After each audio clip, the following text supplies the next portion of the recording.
ನಾಪೋಕ್ಲು ವ್ಯಾಪ್ತಿಯಲ್ಲಿ ಕಳೆದ 4 ದಿನಗಳಿಂದ ಮಳೆಯ ಅಬ್ಬರ ಜೋರಾಗಿದ್ದು, ವಿಭಾಗದ ಕಾವೇರಿ ನದಿ ಸೇರಿದಂತೆ ಉಪ ನದಿಗಳು ಮೈದುಂಬಿ ಹರಿಯುತ್ತಿದ್ದು, ನಾಪೋಕ್ಲು ಮೂರ್ನಾಡು ಸಂಪರ್ಕ ರಸ್ತೆಯ ಬೋಳಿಬಾಣೆಯಲ್ಲಿ ಪ್ರವಾಹ ಬಂದು ಸಂಚಾರ ಸಂಪೂರ್ಣ ಸ್ಥಗಿತಗೊಂಡಿದೆ.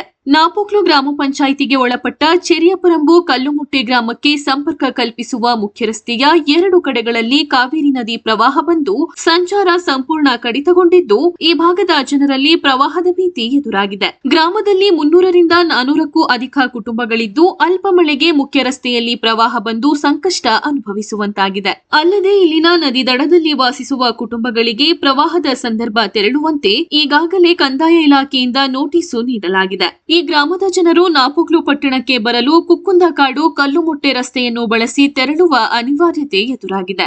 ನಾಪೋಕ್ಲು ಮೂರ್ನಾಡು ಸಂಪರ್ಕ ರಸ್ತೆಯಲ್ಲಿ ಕಾವೇರಿ ನದಿ ಪ್ರವಾಹ ಬಂದು ಸಂಚಾರ ಕಡಿತಗೊಂಡಿದ್ದರಿಂದ ವಾಹನ ಸವಾರರು ಕೊಟ್ಟಮುಡಿ, ಕೇಮಾಟ್, ಹೊದವಾಡ, ಕುಯ್ಯಂಗೇರಿ, ಹೊದ್ದೂರು ಮಾರ್ಗದ ರಸ್ತೆಯನ್ನು ಬಳಸಿ ಮೂರ್ನಾಡಿಗೆ ತೆರಳುವ ಪರಿಸ್ಥಿತಿ ಉದ್ಭವವಾಗಿದೆ.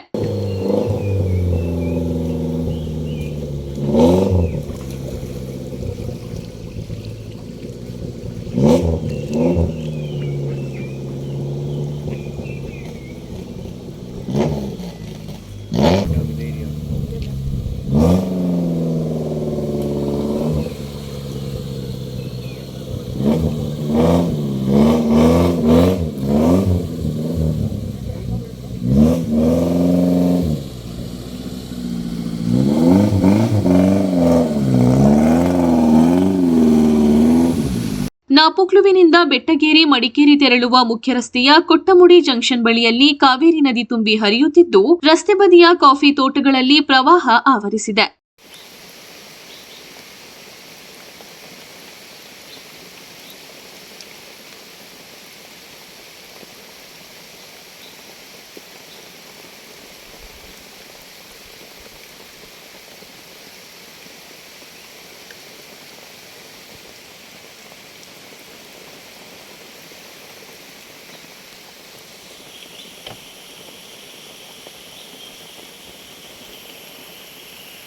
ಕೇವಲ 6 ಅಡಿಗಳಷ್ಟು ಪ್ರವಾಹದ ನೀರು ಬಂದರೆ ನಾಪೋಕ್ಲು, ಕೊಟ್ಟಮುಡಿ, ಬೆಟ್ಟಗೇರಿ ಮುಖ್ಯ ರಸ್ತೆ ಸಂಪರ್ಕ ಕಡಿತಗೊಳ್ಳುವ ಎಲ್ಲ ಸಾಧ್ಯತೆಗಳು ಕಂಡುಬರುತ್ತಿದೆ. ನಾಪೋಕ್ಲುವಿನಿಂದ ಬಲಮುರಿ, ಪಾರಾಣೆ ಗ್ರಾಮಕ್ಕೆ ಸಂಪರ್ಕ ಕಲ್ಪಿಸುವ ಮಕ್ಕಿಕಡವು ಎಂಬಲ್ಲಿ ರಸ್ತೆಯಲ್ಲಿ ಪ್ರವಾಹ ಬಂದು ಸಂಚಾರ ಈಗಾಗಲೇ ಸಂಪೂರ್ಣ ಕಡಿತಗೊಂಡಿದ್ದು, ಎಮ್ಮೆಮಾಡು, ಕೂರುಳಿ ಗ್ರಾಮಕ್ಕೆ ತೆರಳುವ ರಸ್ತೆಯಲ್ಲಿ ಕಾವೇರಿ ನದಿ ಪ್ರವಾಹ ಬರುವ ಸಾಧ್ಯತೆ ಇದೆ.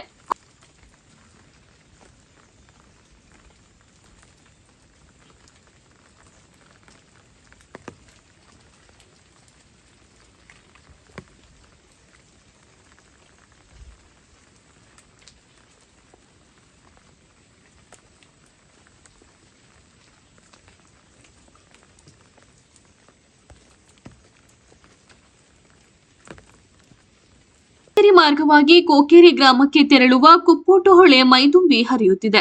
ಅದರಂತೆ ನಾಪೋಕ್ಲು ವಿರಾಜಪೇಟೆ ರಸ್ತೆಯ ಕೈಕಾಡು, ಎತ್ತುಕಡು ಹೊಳೆ ತುಂಬಿ ಹರಿಯುತ್ತಿದೆ.